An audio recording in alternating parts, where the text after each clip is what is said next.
मैत्रिणींनो, आज बनवूया करडीची भाजी। बाजारातून एक करडीची जुडी आणली। आता याला तोडून घेतले मी।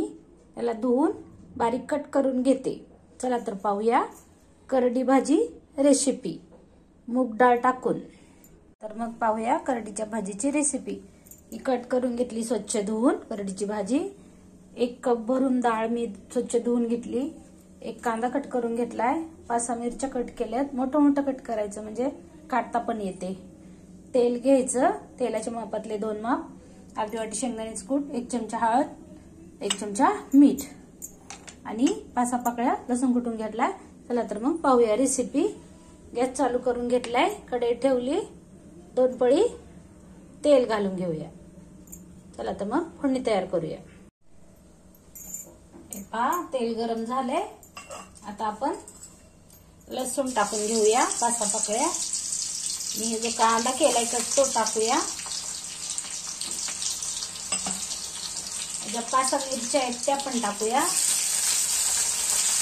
छान फोडणी फ्राय होऊ देऊया। मिरची लाल होईपर्यंत फ्राय होऊ द्यायचं। ही डाळ जी आहे ना स्वच्छ धुवून घ्यायची तोपर्यंत।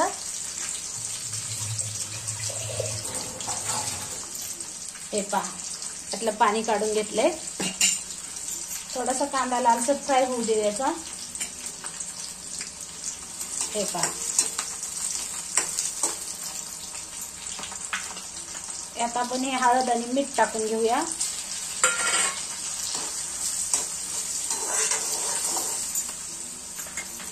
अर्धी वाटी शेंगदाण्याचं कूट आहे हे टाकून घेऊया। याला पण फ्राय होऊ देऊया थोडस। हे पहा,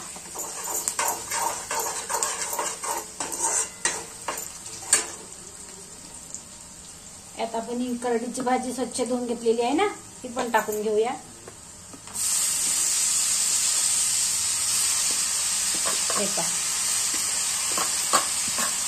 पूर्ण भाजी टाकून घेतली। आता डाळ पण टाकूया। आता आपण याला छान मिक्स करून 5 मिनिटं झाकून ठेवून शिजूया। हलवून घेऊया आधी, पूर्ण मिक्स करून घेऊया। करडीची भाजीची रेसिपी आवडली असेल तर व्हिडिओला लाईक करा, शेअर करा, सबस्क्राईब करा, कमेंट करा। काही चुकलं असेल तर सांगा। आता आपण याला 5 मिनिटं झाकून ठेवून शिजूया। आता 2 मिनिटं झालेत। मी वरती थोडस पाणी ठेवलंय, अर्धा तांब्या। आपण उघडून पाहूया, कारण डाळ शिजायला आपल्याला पाणी लागतं ना। हे पहा, चांगलं मिक्स करून घेऊया आणि चांगलं 5 मिनिटं होईपर्यंत शिजवून घेऊया। अर्धा तांबे पाणी लागते, कारण आपण डाळ भिजवून नाही घेतली ना, धुवूनच घेतली। हे पहा, पाहूया पूर्ण 5 मिनिटं झाल्यावर।